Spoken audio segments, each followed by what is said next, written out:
This is a Lip Media podcast. Me.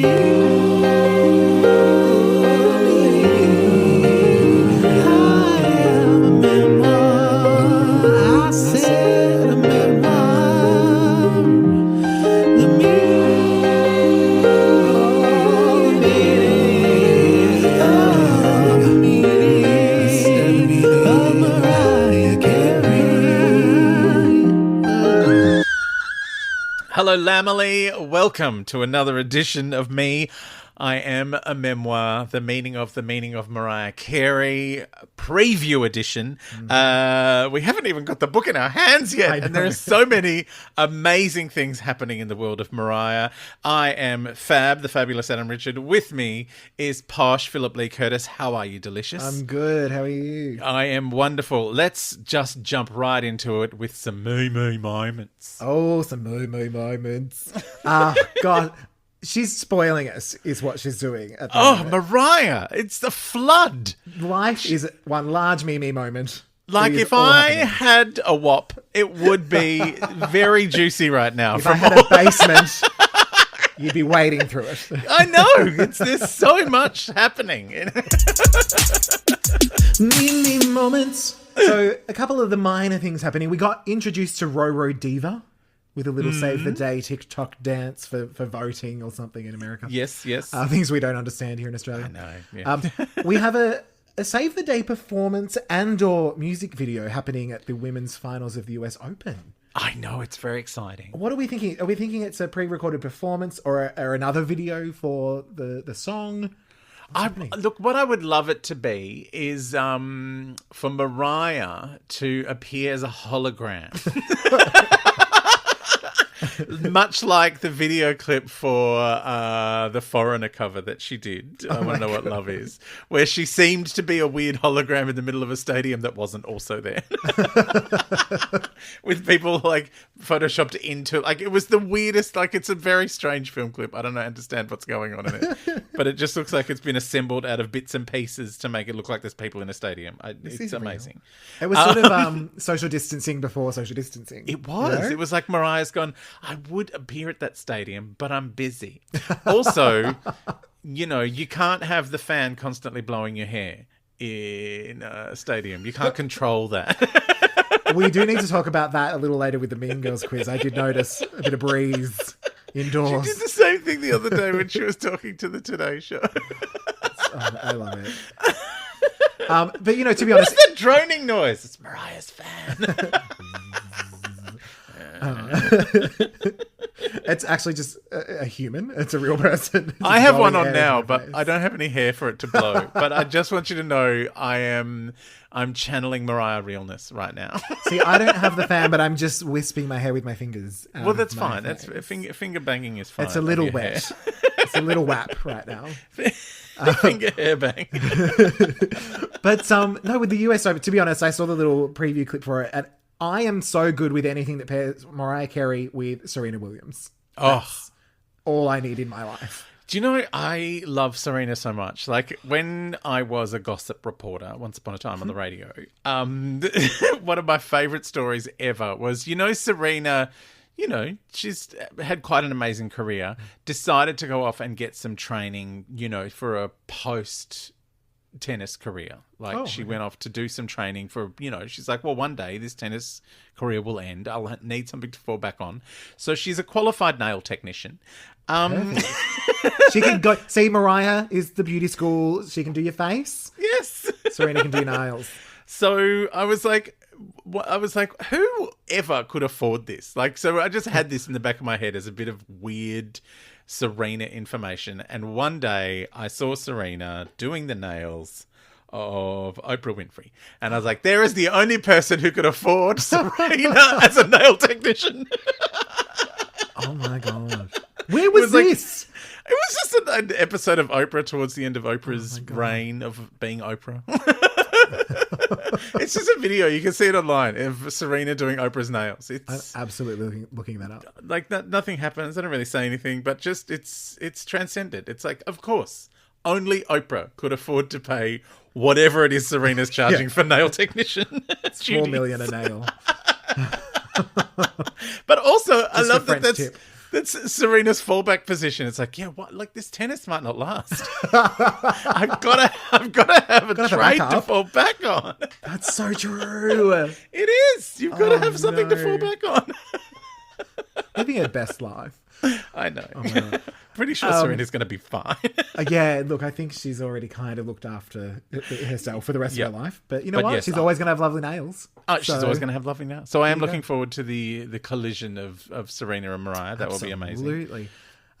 And for me, the most exciting thing that happened this week was Mariah's car ride.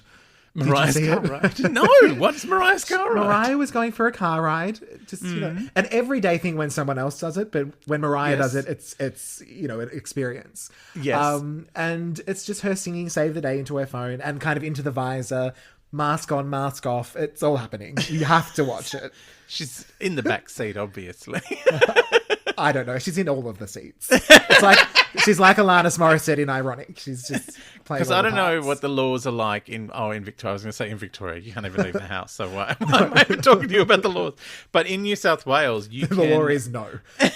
You can get done for operating a phone from the passenger seat if you're in the front of the car. Oh, because you are potentially distracting the driver. So, like if you're in an Uber. If you're in an Uber and you're using the phone in the front seat, you can be in trouble from the passenger side. And they call Victoria the nanny state. I know. Yeah, let me tell you, there have been some snappy conversations with my fiance when driving him to work. It's like, if you want to look at that, get in the back. I'm getting off the freeway so you can play with your phone. That's the new license plate subtitle. If you want to look at that, get in the back. Well, that's my excuse for getting in the back of taxis and Ubers and all that stuff anyway, is because I'm like, I'm going to use my iPad. It's very big. See, my excuse is that I'm a bitch and don't want to help. Now we all have to sit back there and there's like glad rap. Yeah. Have you seen the Whoopi Goldberg interview where someone says, would you ever get married again? And she says, no, I don't want someone in my house. That's me to a T.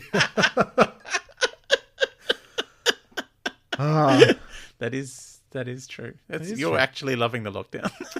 To be honest, yeah. I'm a little worried about having to go back to work. I'm still working it, but at home. I don't want to have to go into an office with other people.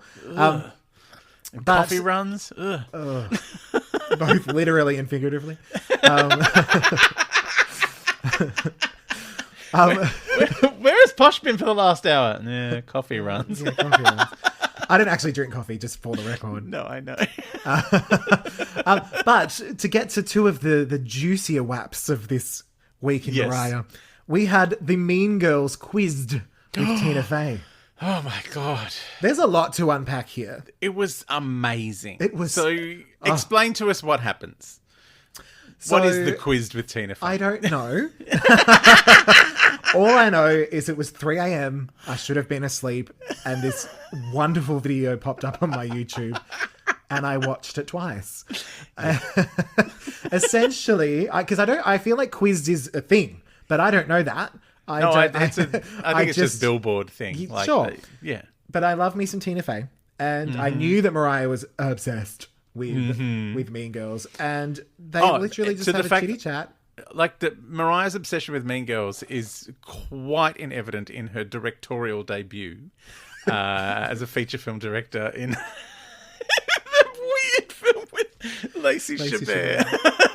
To be honest, I'd forgotten that she directed it. I remembered her being in it, and then it all came flooding back because I then clicked through some other YouTube videos to watch behind the scenes of that movie. You've got to. I did a podcast about it with Vea Pashos from Neighbours, and we watched it and talked through it, and it was it's amazing when, like, you know how we're both very needy. Yes. What? Sorry. And it's like, me all the time. Watching a film that Mariah has directed that she also appears in, that she has reserved a bunch of special lights just for Mariah. It was very Touched by an Angel, wasn't it? At the end, she appears and she's, I'm not real. But like I was set from God. everyone just gets normal lighting, and then Mariah's in. It's like, no, all the lights. She looks like a special effect in her own film. Again, the social distancing. She's just being responsible. That's what she's doing. I do love her. Anyway, so she's talking to Tina Fey. and I've written out some of my favourite points. Yes. The first one being that she's already offering to write a new Christmas song, a brand new Christmas song. I know. For the sequel that's apparently happening. That's probably not happening, but no, not a sequel. It's so they turned Mean Girls into a musical. It was a big hit on Broadway, and as happens, they're now turning the musical back into a movie. Perfect. So they will need a song to sing at the Christmas section. And Mariah's already said she's going to be in it. She'll probably direct. She wants to be. She wants to be. She wants to be Amy Poehler's. Yes, fun tracksuit wearing. mom. Yeah, that's right. I'm a fun mom. It's just such a good movie. I've already decided I'm watching it after this. My Mean Girls moment. Now I do have to warn you. I've put down some plastic because I'm going to drop a name. So I had to do an interview for the film when I was working in radio, and they make you watch the film. So I was like, oh, all right, I'll go and see this film. Whatevs. No idea what's going on. Sitting alone in a screening room in West Melbourne. That used to be like where Paramount and Universal films used to always happen. And slapping my thigh with excitement, loving the film crazy. I mean, I did talk about Lindsay Lohan every 12 minutes in my radio segment. So it was like, oh yeah, Lindsay Lohan. But like, when you're laughing at a film and you slap your thigh and you turn to the person next to you to go, oh my God, how funny is this? Yes. I was alone. But no one in cinema at all, just me, because it was a pre-release. And then the next day, I got to talk to Tina Fey, and really amazing. She was amazing, and it was an incredible experience. Anyway, so I'll just pick that name back up off the floor of my WAP basement. But yeah, it is such a great film, and anyone who hasn't seen it, it is the most perfect film of all time. It is amazing. And knowing that Mariah loves it makes me love it even more. I know. It's like we've got something in common. I love that Mariah asked Tina Fey a question that Tina's gone, hang on. The answer will be Mariah. Yeah, yes. About Damien, the posters in Damien's bedroom. Yeah. Yes! Yeah. But do you know... It took Mariah 4 watches before she worked out she was in the movie. But I also love that she says she watched it like 5 times in one day. I know. But she's heaven. The other, there was quite a few things actually. I've got a little list going on here.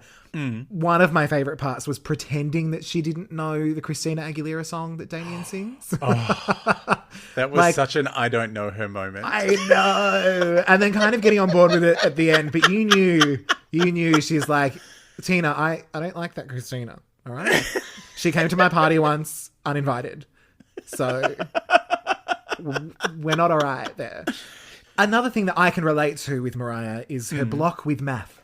She was talking about it's just not her thing, and I get it. And I think this explains why she's 12, because she just never learned to count any further. Yep, I get that. From now to the end of time, from now to infinity, she is 12. What does she say? She because there's the question about the calculus, like the class that Tina Fey's character teaches, and she's like, I failed remedial maths. Yeah. And I love that that's how it is in America. In Australia, it's just maths. That's it. There's one class. You do it or you don't. Yeah. We don't have a diverting off into algebra and calculus, and I got confused with parabolas. Which one was that? That was when I jumped off board. Pythagoras? No, he had a theorem about.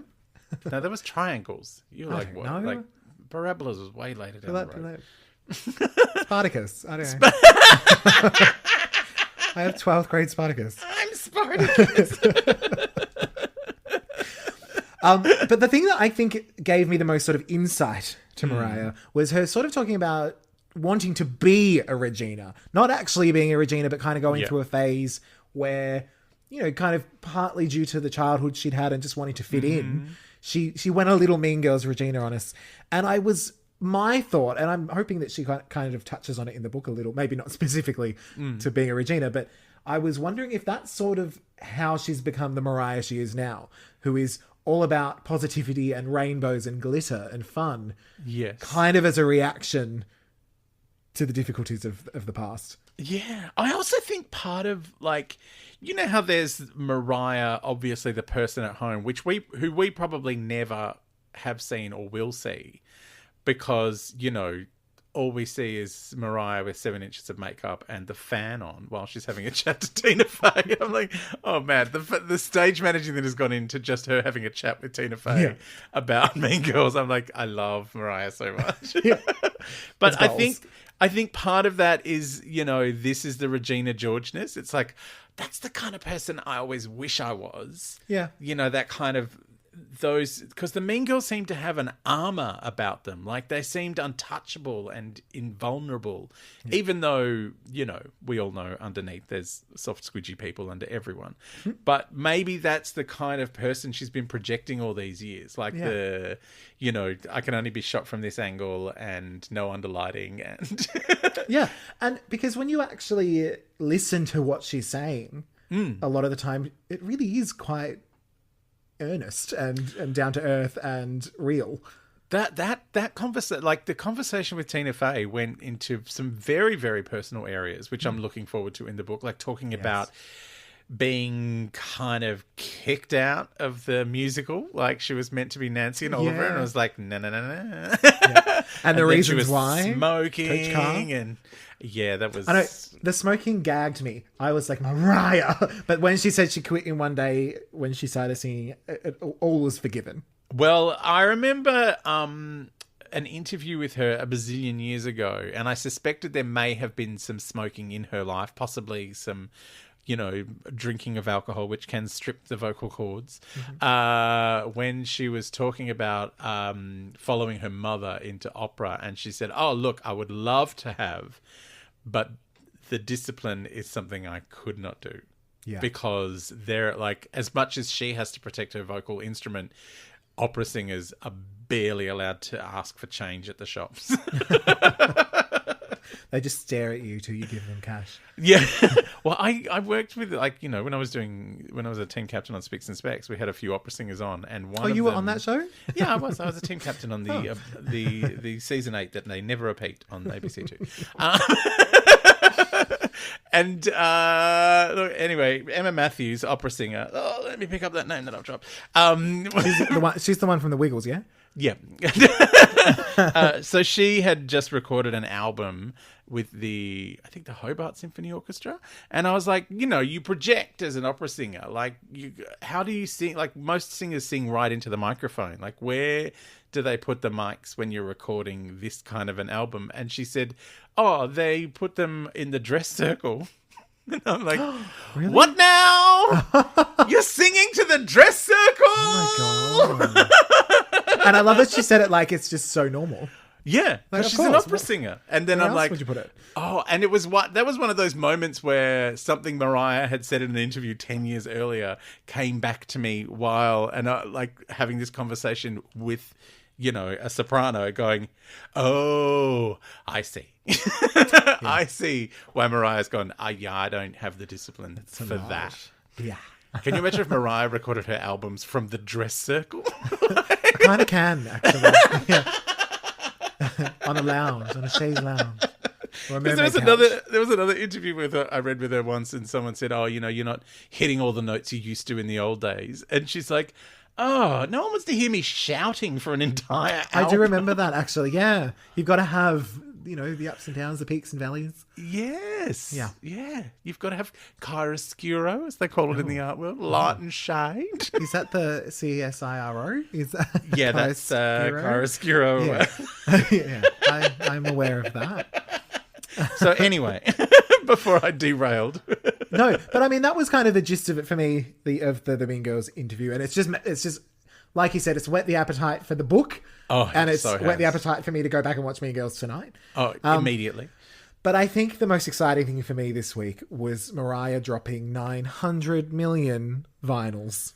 Oh my God. God. In her store. Never have I ever been so glad I don't own a record player. I have a bunch of Mariah Carey vinyl here, but I do not own a record player. I do own a record player. Oh, no. And I'm in trouble. Oh, no. I was excited because I thought, I want to get Daydream. I'd wanted that for a while, and I wanted Me, I Am Mariah. But I was like, I would love to have the debut album as well. Yes. So what happened was I was like, jumped on and I put the Daydream and the Me, I Am albums into the basket. But then I looked at, with the shipping and everything, I was like, you know what? The US to Australian dollar is pretty good at the moment. Yeah, it so is. I might throw in Caution. It wasn't too expensive. Caution's a great album. Throw in Caution because I do like Caution. But I couldn't see the Mariah Carey debut album anywhere except for in one of the the box sets. Oh, where you get all of it. Where you get it all. And I was like, no, I simply can't. And then I thought, you know what? I have nothing to live for. And I need something to look forward to. So I thought, stuff it. I hadn't ordered the hardcover of the book yet. And the MC30 box set comes with the debut album in a fancy schmancy vinyl colours. Yes. Comes with the book, comes with a t-shirt in a lovely black MC30 box. And I thought, you know what? Because I'm thrifty, when that arrives and I'll take the book and the t-shirt out, I can then use that box to house my Mariah vinyls. Oh, so yes. I'm already upcycling. Also, we're talking about Mariah in this podcast. Yes. It's all tax deductible now. Yeah, I was going to keep that quiet. Just in case my accountant's listening. I'm glad that vinyl's making a comeback just because you get so much artwork. Well, exactly. And that's why I love it so much, because I am that person who loves the actual artwork and the liner notes, and I actually read who wrote the songs and all of that. Yeah. Finally, the other little piece of news, which is very book related, is that Mariah announced the book will be written, or is written, in 4 parts. We've got The Wayward Child. So the Wayward Child, the early years. The Wayward Child, a lyric which has been stuck in my head all week. Like as soon as I saw those 4 chapters, Wayward Child just jammed right in there. So yes, Wayward Child is the first section. Yes. Onto Sing Sing, which, people who read the Vulture article will recognize. Yes, Sing Sing is the name of a prison in America. But also the way Mariah referred to her marriage. Yes, and that time, that early career with certain people. Then we have All That Glitters, which I think might be a little juicy. Well, yes. I mean, she has alluded to there being some betrayals during that time when Glitter came out. So that's going to be very confronting. And I should also point out that because of the Rarities tracklist being leaked, are we getting the Loverboy remix with the original sample? I think that's exactly what is happening. People have been speculating online. I wonder what it will sound like. I'm like, listen to J-Lo's I'm Real. That's what it will sound like. And the thing about I'm Real is the version that we all heard was not the one that ripped off the sample. That was it's not the Ja Rule version. It's it's the original single version. But the Ja Rule version was ripped off her version of If We was originally her and Ja Rule kind of chatting back and forth, which is, apparently Tommy Mottola sicked Ja Rule onto J-Lo and went, just do a back and forth version. Yeah, so that I'm Real song is basically the whole Glitter album just ripped off all the best bits, trying to jam them into 2 versions of one song. But the other thing is the original I'm Real, which has the sample. If you listen to Loverboy, the melody of the chorus is that sample. Yeah. So I'm like, it's there. It's all there. I know, but it'll be very exciting to hear it in its original state. Yes, and to see which we prefer. And then, of course, that was a little Glitter sidebar, little Loverboy sidebar. Then the last section being Emancipation, which was boasting the photo of dem babies. Yes, and we're thinking we'll pretty much cover quite a large chunk of time, because Emancipation was 2005. Yeah, something like that. Around there. So that's 15 years. There's a lot has happened in that time. Quite a few albums, quite a few babies. Well, I think there'll just be... I got another huge #1 album. I had some kids, and Ellen was mean to me.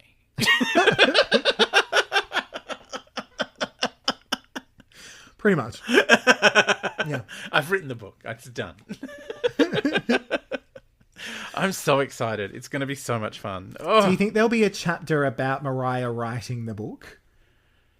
now that's too weird. Also, I need because that. also because if you're getting a ghostwriter in, then you don't credit them. So what I think has happened is Mariah has said the book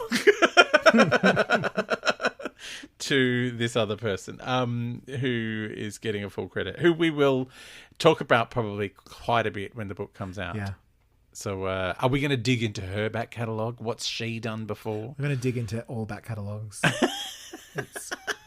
I'm probably going to have a feud with her as well as that Alison P. Davis. You and your Twitter feud. I know.